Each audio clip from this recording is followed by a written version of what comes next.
धुरंधर 2 में माफिया अतीक का अंजाम देख बौखलाए हमदर्द। माफिया समर्थक क्या भूल गए 10 दिन की दुल्हन का वो दर्द, जब अतीक के गुंडों ने उसके पति राजू को सरेआम मार डाला।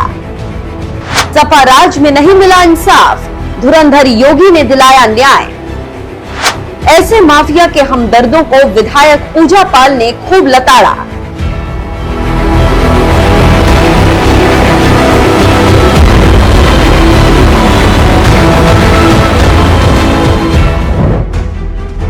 अप्रैल साल 2023 यही वो तारीख थी जब उत्तर प्रदेश के जिला प्रयागराज की सड़कों पर सरेआम माफिया अतीक अहमद और उसके भाई अशरफ को गोलियों से भून दिया गया।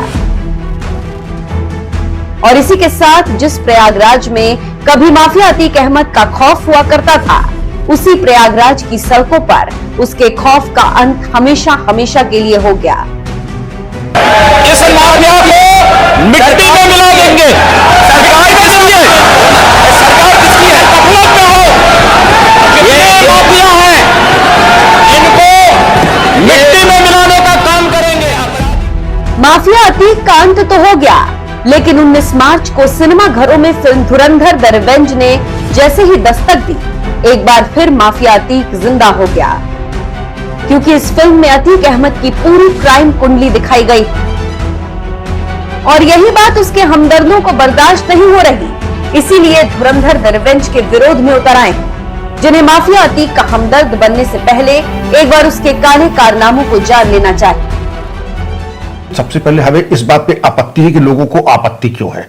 अच्छा। किसी महान हत्यारे को, मतलब उसका रिकॉर्ड अगर आप देखें, उससे ज्यादा खूंखार शातिर माफिया आप अगर ये देखें कि 1962 की पैदाइश और 2023 में उसकी मौत और 100 से ऊपर केस जिसमें हत्या, जबरन धन वसूली करना, किडनैपिंग फॉर रैंसम, प्रॉपर्टीज पे कब्जा करना, 11 हाईकोर्ट के जजेस का ये कह देना कि हम इसका केस नहीं सुनेंगे, अधिकारियों का ये कह देना कि हमारा तबादला कर दिया जाए, हमको इनसे बहुत खतरा है।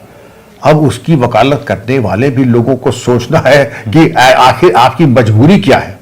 मुझे बताया जाता है कि रॉबिन हुड, गरीबों के मसीहा, तो मैं ये जानना चाहूंगा कि जो शाहगंज थाने में जो एफआईआर लिखी गई है, उनके इकबालिया बयान को लेकर के कि उनके संबंध आईएसआई और लश्कर तैयबा से है, तो वो सब क्या कपोल कल्पित है? उसके घर की तलाशी में पाकिस्तान ऑर्डिनेंस फैक्ट्री के कारतूस मिल रहे हैं, वो क्या हिंदुस्तान में बना करके डाल दिए गए थे? पाकिस्तान ऑर्डिनेंस फैक्ट्री या मेड इन पाकिस्तान के कारतूस अगर बरामद हुए हैं। कब की बात है ये जब उसके घर की तलाशी हुई थी उसकी मौत के बाद, और उसके बाद ये जब जो बरामदगियां हुई हैं, ये पाकिस्तान ऑर्डिनेंस फैक्ट्री के और पाकिस्तान में कारतूस मिले थे। माफिया अतीक के अवैध साम्राज्य पर पहली बार बुलडोजर चलाने वाले यूपी के पूर्व डीजीपी विक्रम सिंह ने उसके काले कारनामे की पूरी पोल खोल दी। लेकिन इसके बावजूद जिन अतीक प्रेमियों को उसका गुनाह नहीं दिख रहा, उन्हें पूजा पाल ने मुंहतोड़ जवाब दिया। वही पूजा पाल जिनके पति को शादी के महज 10 दिन बाद मौत के घाट उतार दिया गया था। मेरा दुख, मेरा तकलीफ माननीय मुख्यमंत्री जी ने देखने का काम किया और सही मायने में मुझे न्याय दिलाने का और देने का काम किया।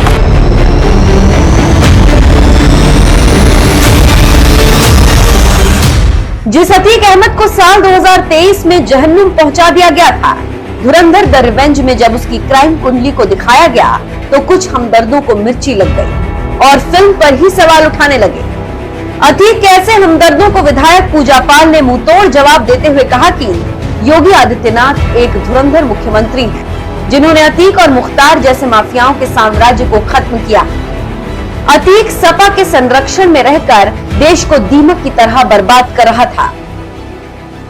योगी आदित्यनाथ जी उत्तर प्रदेश के धुरंधर मुख्यमंत्री हैं और उन्होंने अपने कामों से उत्तर प्रदेश में आम जनता को दिखा दिया है कि मुख्यमंत्री कैसे होने चाहिए।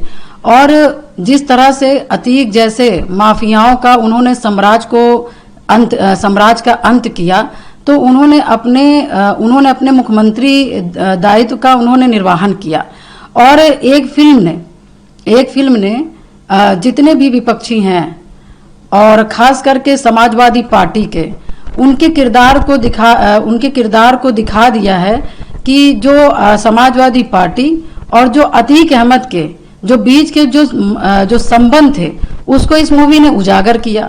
अब उस मूवी ने उजागर किया तो उनको आज बुरा लग रहा है, मगर मैं ये कहना चाहती हूँ कि उस मूवी में कौन से समाजवादी की बात हुई, उस मूवी में कौन से ऐसे समाजवादी के लिए बात हुई। उस मूवी में बात हुई तो एक माफिया की बात हुई। माफिया किस तरह से देश अपने देश के अंदर रह करके कैसे क्या कहते हैं पाकिस्तानियों या जो अवैध टाइप की एजेंसियां थी वो कैसे मिल करके हमारे देश के अंदर दीमक की तरह उसको खोखला करने का काम कर रहे थे, वो सभी लोगों ने देखा। तो जो आज इस तरह की मूवी को देख करके आज विरोध कर रहे हैं तो यानी आप ऐसे लोगों को आज भी मानने वाले लोग हैं। धुरंधर द रिवेंज में दिखाए गए अतीक अहमद के अंजाम से शायद सबसे ज्यादा परेशानी समाजवादी पार्टी को हो रही है, जिसने उसे टिकट देकर चुनाव लड़वाया और देश की संसद तक पहुंचाया। यही वजह है कि सपाई सांसद रामगोपाल यादव ने यहां तक कह दिया कि एनकाउंटर करने वाली पुलिस को हत्या के मुकदमे झेलने होंगे। वक्त का इंतजार कीजिए, प्रदेश में फर्जी एनकाउंटर बहुत हुए हैं। हथकड़ी लगे हुए अतीक अहमद और उनके भाई को मार दिया गया। अतीक अहमद की मौत पर बौखलाए सपाई रामगोपाल यादव ने वक्त का इंतजार करने की धमकी दी तो उन्हें भी मुंहतोड़ जवाब देते हुए विधायक पूजा पाल ने तो अतीक अहमद को सपा का फाइनेंसर बता दिया। समाजवादी पार्टी को अतीक अहमद की सारी गतिविधियों की जानकारी थी, लेकिन अतीक पर की गई कार्रवाई अखिलेश यादव को पसंद नहीं आई। अतीक अहमद के रूप में समाजवादी का एक बड़ा फाइनेंसर मारा गया, जिससे अखिलेश यादव असंतुष्ट थे। इसलिए रामगोपाल यादव कह रहे हैं कि सत्ता आने पर अतीक अहमद के हत्या का बदला लिया जाएगा। ये शब्द भले ही रामगोपाल यादव के हों, मगर विचार अखिलेश यादव के हैं। सपा का पूरा सिस्टम ही हत्यारों और अपराधियों को बचाने के लिए काम करता है। अतीक के कब्र में अखिलेश यादव फातिया भी पढ़ने पहुंच जाते हैं। जब मैंने अतीक के गैंग के सफाए का स्वागत किया तो मुझे भी पार्टी से निकाल दिया जाता है। मेरा स्पष्ट मानना है कि अगर मैं अतीक की हत्या होने के बाद भी जीवित हूँ या रह सकी हूँ तो इसकी एकमात्र वजह है माननीय मुख्यमंत्री योगी आदित्यनाथ जी की वजह से। और अगर अखिलेश यादव जी की सरकार होती या वो मुख्यमंत्री होते तो अब तक मेरी हत्या हो चुकी होती। कभी समाजवादी पार्टी की विधायक रही पूजा पाल ने माफिया अतीक अहमद को सपा का फाइनेंसर बताते हुए यहाँ तक आरोप लगा दिया कि मैं योगी की वजह से जिंदा हूँ। अगर अखिलेश यादव मुख्यमंत्री होते तो मुझे मार दिया जाता। और ये आरोप लगाने वाली पूजा पाल कोई छोटी मोटी नेता नहीं, ये वही पूजा पाल हैं जिनके पति विधायक राजू पाल की साल 2004 में सरेआम हत्या कर दी गई, क्योंकि साल 2004 में इलाहाबाद शहर पश्चिम विधानसभा सीट पर हुए उपचुनाव में अतीक अहमद के भाई अशरफ अहमद को राजू पाल ने चुनाव हरा दिया था। अपने भाई की हार को अतीक अहमद ने अपने अहम पर ले लिया था और विधायक बनने के महज कुछ ही दिनों बाद 25 जनवरी साल 2005 को सड़क पर दौड़ाकर राजू पाल की हत्या कर दी गई। इस हत्या के महज 10 दिन पहले 15 जनवरी को राजू पाल ने पूजा पाल से शादी की थी और 10 दिन बाद पूजा पाल का सुहाग उजड़ गया। इस हत्याकांड के बाद यूपी में बसपा और सपा की सरकारें आई, लेकिन पूजा पाल को न्याय नहीं मिला। साल 2017 में जब योगी सरकार सत्ता में आई तो अतीक अहमद समेत उसके गुर्गों को जेल की सलाखों के पीछे पहुंचाया गया। और एक दिन ऐसा भी आया जब अतीक अहमद और उसके भाई अशरफ को साल 2023 के अप्रैल महीने में 3 शूटरों ने प्रयागराज में ही गोली मारकर हत्या कर दी।